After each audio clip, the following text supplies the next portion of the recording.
Waalaikumsalam, berjumpa kembali bersama saya Wong Ganteng Sakdonya. Mohon untuk tidak menyebutkan nama dan identitas Anda dan siapapun karena percakapan ini akan saya naikkan dalam konten YouTube.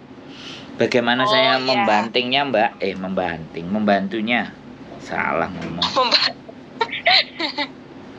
Gimana, Mbak? Ya, teman-teman tutut karena sinyal lagi mumet. Gara-gara gimana? Sinyalnya mumet ya? Nah, sinyalnya mumet ya kayak gini. Namanya juga sinyal, butuh bantuan atau butuh subsidi. Jadi saya juga tidak paham ada apa yang terjadi. Yang jelas ini negara plus, saya berada plus 852, yang nelpon plus 62 ini. Jangan marah ya, karena kemarin ada info bahwa towernya BTS ternyata belum dibangun sama pengembangnya. Berita. Nah. Halo, Assalamualaikum. Maaf, sinyalnya jelek. Ya makanya cari sinyal yang bagus, Mbak. Kalau perlu di bawah tower atau dikasih wajan atau dikasih panci supaya sinyalnya nggak kabur-kabur. Ini tak piring-piringnya wajane. Oh iya, biar nggak kabur sinyalnya di kerangkeng, Mbak. Gimana nih? Iya, dijirat sisan. Betul. Yakin? Iya. Wis sampean ngomong, Mbak. Sampean ngomong tak dengerin gimana? Begini kan ceritanya begini. Waktu dulu awal-awal saya ke luar negeri itu kan otomatis dulu kalau belum cukup umur kan nggak boleh. Saya tahu itu waktu udah masuk PT zaman dulu 2007 itu kan belum ada PT-PT di desa. Nah, istilahnya saya ikut sponsor itu masuk PT ke kota di Jakarta itu. Nah, terus waktu di PT itu kan otomatis umur saya belum cukup, masih 19. Terus mungkin dituane pira 3 tahun atau berapa tahun gitu. Nah, itu pun saya proses ke Malaysia 2007 sampai 2013. Saya baru pulang ke Indonesia. Nah, setelah pulang ke Indonesia saya cuma istirahat di rumah itu beberapa bulan aja. 2014 kalau nggak salah itu saya minat lagi ke luar negeri tapi nggak ke Malaysia, ke Hong Kong. Itu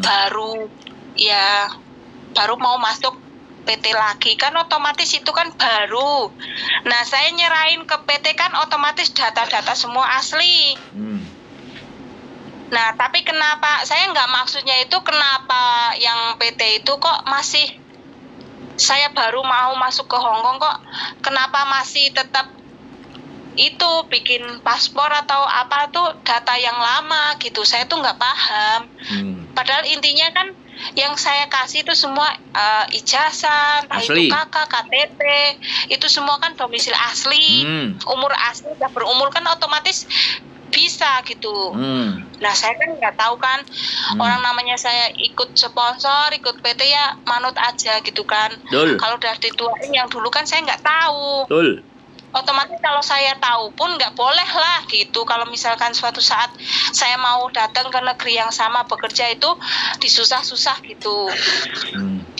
Nah, setelah itu saya pulang udah 2 tahun kerja di Hong Kong, saya pulang ke Indonesia 2015 kalau nggak salah 2016 lah 2016. Nah, saya masuk lagi ke PT tapi lain PT. Nah, dengan berkat yang sama asli, tapi PT itu pun orang namanya ke Hong Kong pertama itu buat juga data yang lama ya, PT itu juga mengikuti data yang lama itu masih bisa. Nah, terakhir saya pulang itu 2018 kemarin dari Hong Kong itu. Nah, mungkin saya kan belum tahu maksudnya ada peraturan lain atau gimana gitu, saya nggak paham itulah urusan PT. Nah, maksud saya kan nggak dipikir gitu loh. Nah, udah kayak gitu, iya nanti saya udah kayak gitu, kemarin saya minat masuk lagi ke PT nih, karena anak saya kan otomatis udah besar. Nah, saya minat mau kerja lagi ke Hong Kong lagi, saya masuk lagi PT yang sama yang dulu saya apa masuk kedua kali itu di situ. Tapi PT menjelaskan katanya nggak bisa masuk lagi kerja ke Hong Kong, Mbak. Soalnya datanya beda. Lah saya ya istilahnya bingung toh. Ya dari awal otomatis saya ngasih ke PT itu dokumennya asli semua. Kok kenapa orang baru mau kerja ke Hong Kong kan belum ada ID card yang di Hong Kong. Kan otomatis harus pakai yang asli lah, jangan yang lama. Kan sebelum masuk PT saya juga udah menjelaskan kalau dulu itu saya ke Malaysia itu karena diduain, saya juga nggak tahu gitu. Sudah? Nah terus saya ke PT bilangnya begitu. Udah bilang begitu terus suruh saya ke Taiwan aja, nanti kamu hapus data semua. Ke Taiwan saya belum minat, soalnya saya udah terbiasa itu di Hong Kong tuh caranya tuh maksudnya kalau ke Taiwan kan belum pernah. Kalau ke Hong Kong udah pernah, istilahnya kan adatnya atau logatnya, maksudnya bicaranya orang sana kan udah tahu kayak gimana gitu. Nah, ada satu lagi nih Mas. Misalkan saya mau daftar kerja kemanapun, dokumen saya kan nggak dikembalikan itu. Yang mana? Yang mana? Ini. Terus itu gimana? Berarti pertanyaannya dua. Yang pertama, iya, kenapa harus masih pakai yang lama? Kenapa PT menolak sampean dengan data yang baru? Tapi nah, itu pertanyaan saya ke PT. Iya, sekarang gantian saya yang ngomong, Mbak. Sampai 7 menit sudah ngomong. Aku ngomong, jangan dipotong. Oke. Sampean dengerin. Kalau sampean mau ngasih tahu saya yang diem. Udah 7 menit ngomong. Dua pertanyaan aja 7 menit sampean ngomongnya. Tak kasih timer ini, ada waktunya saya. Makanya sekarang giliran saya ngomong. Jadi sebenarnya apa yang dilakukan PT itu benar. Sampean tidak digunakan data baru waktu ke Hong Kong.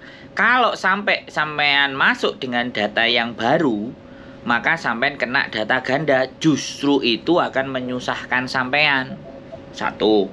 Nah, oke. Akhirnya ketika sampean mau balik lagi ke negara Hong Kong, KTP-nya ya harusnya disamakan dengan KTP dan paspor waktu sampean masuk ke Hong Kong. Usianya yang dituain 3 tahun tadi, biar sampean tidak kena masalah.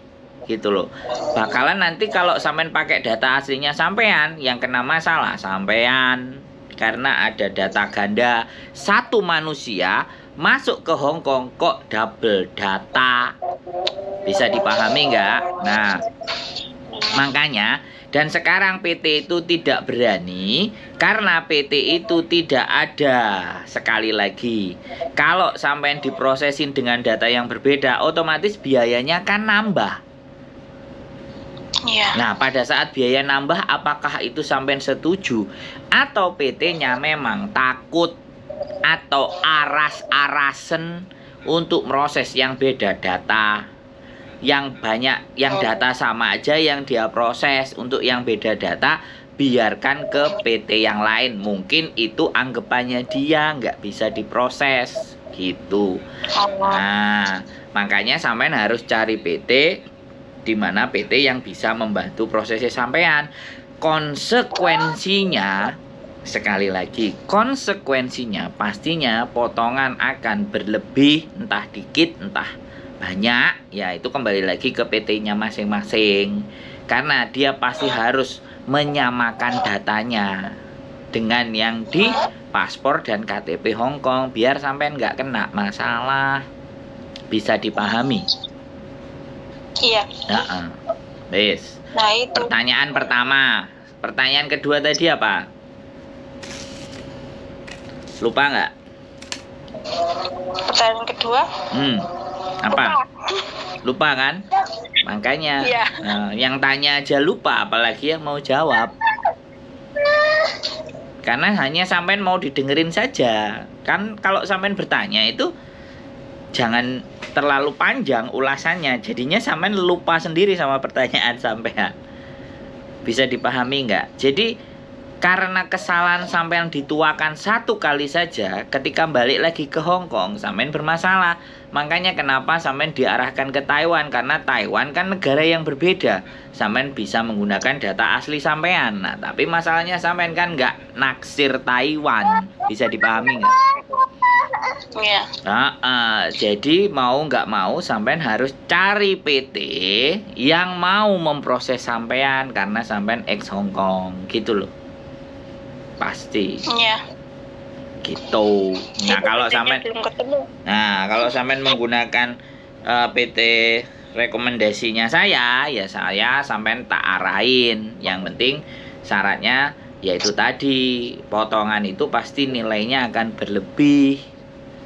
Nah, untuk angkanya bagaimana dan seperti apa, itu pihak PT yang menentukan, bukan saya. Sampean boleh bertanya-tanya sama mereka.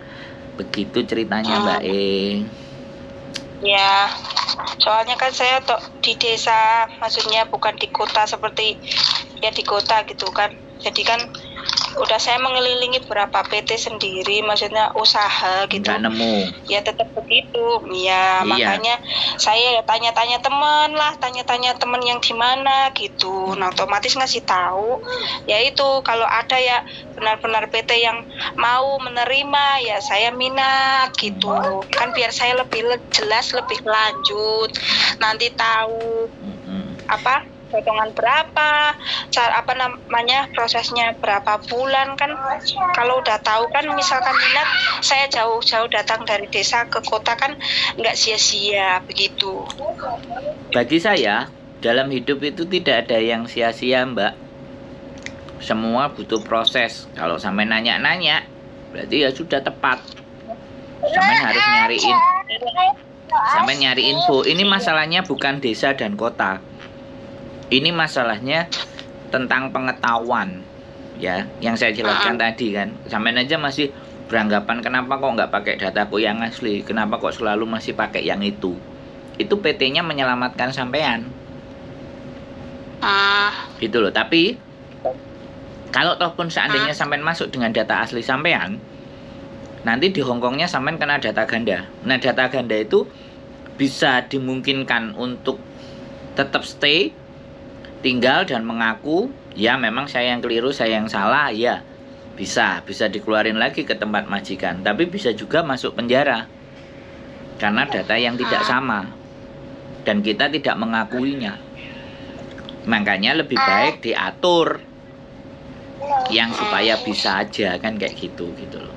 Ya, makanya cari PT yang memang benar-benar PT-nya mau membantu kan gitu. Kadang-kadang anak-anak itu begini, Mbak.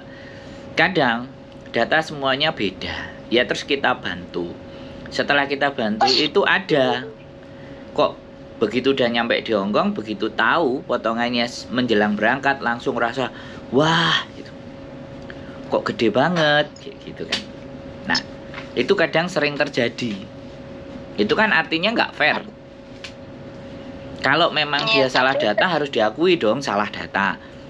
Harusnya diperbaiki. Kayak sampean tadi kan, dataku yang dulu salah, sampai sekarang aku tetap salah, aku pingin yang benar. Padahal mereka tidak mau menyelamatkan sampean, gitu loh. Jadi makanya kalau sekarang kuncinya udah, saya nggak mau panjang-panjang lagi berbicara. Kalau sampean yakin dan percaya saya yang bantu proses sampean, ya silahkan kirim KTP Indonesia sama KTP Hongkong. Nanti biar pihak PT bertanya menelpon sampean untuk biodata, dan sampean ngobrol sama mereka.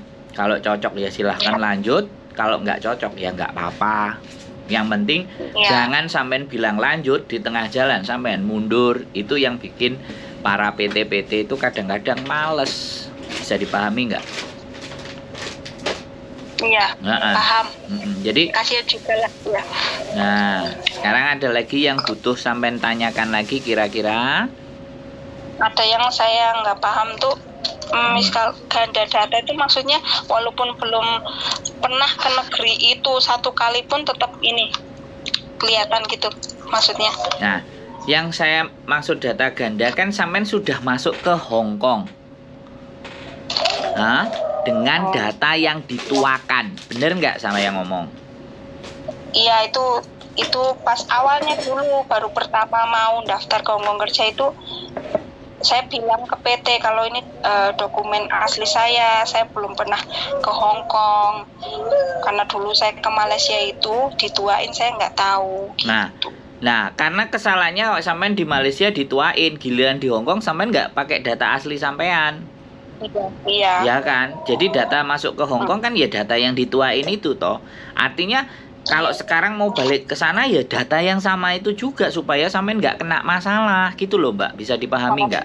Karena kalau sampean nanti pakai data sampean yang baru yang sesuai dengan umurnya sampean sekarang kan dituakan itu tahunnya kan pasti lebih muda. Lah giliran sampean nanti ke Hong Kong bikin KTP cap jarinya sampean itu keluar data sampean yang lama. Itu sampean kena data ganda namanya. Bisa dipahami. Lemeng ah.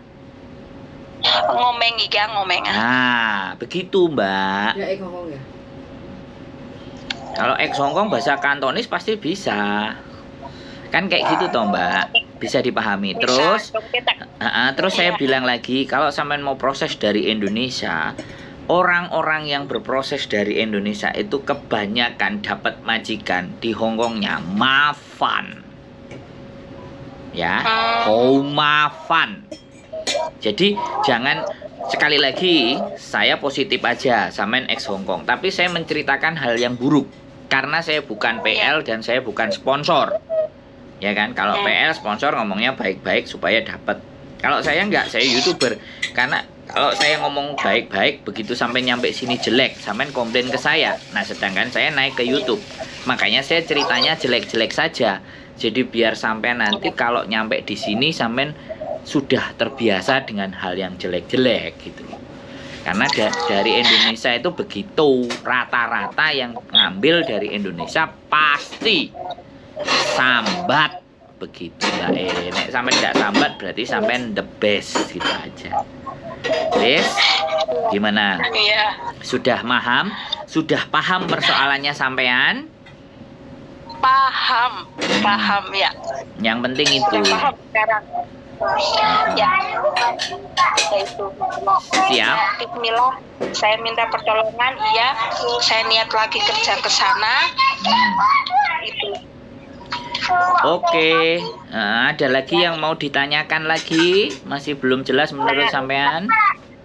Yang ditanyakan lagi itu kan nanti tanya ke PT atau ke misalkan. Ya sampean keluarkan dulu pertanyaannya ke saya. Kalau saya bisa jawab, saya jawab. Kalau saya nggak bisa jawab, nanti saya sampaikan ke sampean.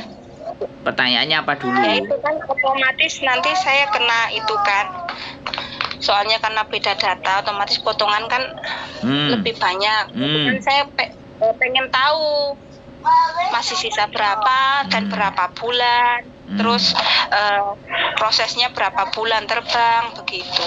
Ya itu oke, saya jawab. Itu nanti yang jawab PT. Tapi saya kasih kisaran aja. Saya kasih ring itu atas dan bawah, batas bawah, batas atas kayak gitu ya. Sekali lagi omongan saya itu nggak selalu pasti dan nggak selalu benar. Saya ngomong dulu kayak gitu biar sampai nanti tidak bingung dan khawatir. Biasanya kalau yang data tidak ada masalah itu di 2000 ada 2006, 2004 selama 6 bulan. Tapi ketika ada perbedaan data biasanya di antara 2300 sampai 2500 kali 6 bulan. Jadi kata-kata saya ini jangan dijadikan patokan, karena sekali lagi kesulitan-kesulitan di PT itu karena lokasi lah, karena hal-hal yang lain itu bisa berbeda. Mending nanti sampean bisa tanyakan, ya kan? Nah, sekali lagi, kalau memang tidak dijawab dengan pasti, Pak, boleh nggak saya tahu reng-rengannya? Gitu loh. Antara seberapa sampai seberapa gitu. Karena sekali lagi ya teman-teman, proses itu ada yang sadar dengan potongan, ada yang kalau bisa nggak usah potongan, padahal diri kita yang keliru. Kadang-kadang di situ juga sak repotan. Makanya PT-PT sampean yang sampean datangi itu nggak mau repot. Iya. Nah, mereka nggak mau repot dan nggak mau beresiko karena potongan sedikit aja sekarang anak-anak pada lapor BP2MI. Mereka bisa kena sanksi karena narik potongan lebih gede. Begitu ceritanya Mbak E. Oh iya, ngomong Pak Ika. Lecito, Lemeng, Ngomeng Ika. Oh. Ngomeng Pak. Gitu. bisa dipahami. Oke, kalau sampean serius, saya 2 rius. Bahkan saya 3 rius, 4 rius, 5 rius. Tapi terkadang Oke. dibalik orang yang serius, kadang-kadang dari 10 pasti ada 2 atau 3 yang meleset. Itu udah biasa. Ya mudah-mudahan. Insya Allah Nah, ya. ya mudah-mudahan itu kan doa kita bersama. Karena saya mau dihapeki, mau dihapusi dan apapun terserah, nggak ada masalah. Iya. Karena jalannya jalan mereka. Nek wong uri, wong elek ngomongnya saiki bedo karo besok, ya mereka sendiri kan yang ngurus, bukan saya. Itu bukan lagi urusan saya kan, kayak gitu loh Mbak. Iya. Paling aku Tapi kalau diseneni gitu. prinsip saya ya udah susah-susah, terus saya nyari info-info, alhamdulillah bisa ada yang bantu, saya lebih semangat, lebih istilahnya ya benar-benar niat gitu. Siap. Iya. Oke. Iya. Ya. Cukup? Oke. Alhamdulillah cukup. Saya cukup mengerti paham. Oke. Terima kasih banyak. Siap. Iya, udah mau bantu saya menjawab pertanyaan saya. Saya udah lega. Soalnya saya takut banget, otomatis kalau negara itu kan memang ininya saya suka kerja di situ, bukan berarti apa, intinya udah terbiasa, jadi kan otomatis adaptasinya udah tahu begitu. Oke. Kalau ke negeri lain kan belum tahu, jadi kan seperti apa, saya kan masih was-was begitu. Oke, siap. Iya. Oke. Intinya Ya, cukup. Bisa. Ya, Terima cukup. kasih, semangat. Terima Saya kasih. tunggu di Hong Kong dan simak terus Ya. konten-konten saya. Ada banyak-banyak informasi terbaru. Mudah-mudahan sampean bisa sampai dengan Hong Kong dengan baik dan benar. Oke? Amin. Sehat. Amin. Iya, Oke. Sehat selalu. Terima kasih ya, Mbak E. Ya, sehat selalu. Mas Andro juga ya. Terima Siap. kasih banyak. Bye bye. Assalamualaikum. Bye bye. Assalamualaikum. Oke teman-teman, saya selalu yakin mah dalam kehidupan ini, terlepas keyakinan saya nanti benar ataupun salah, intinya kita harus yakin dulu. Ya, keyakinan kita itu keyakinan untuk menuju ke arah yang benar. Tapi kembali lagi, namanya manusia itu hatinya sangat bisa berubah ke kiri ke kanan, ke kiri dan ke kanan, ke kanan dan ke kiri, ke depan dan ke belakang. Apapun itu yang terjadi, harapan saya teman-teman juga jangan pernah lelah untuk menjadi orang yang baik. Sekali lagi terima kasih. Keep stay tune my YouTube channel and see you next video.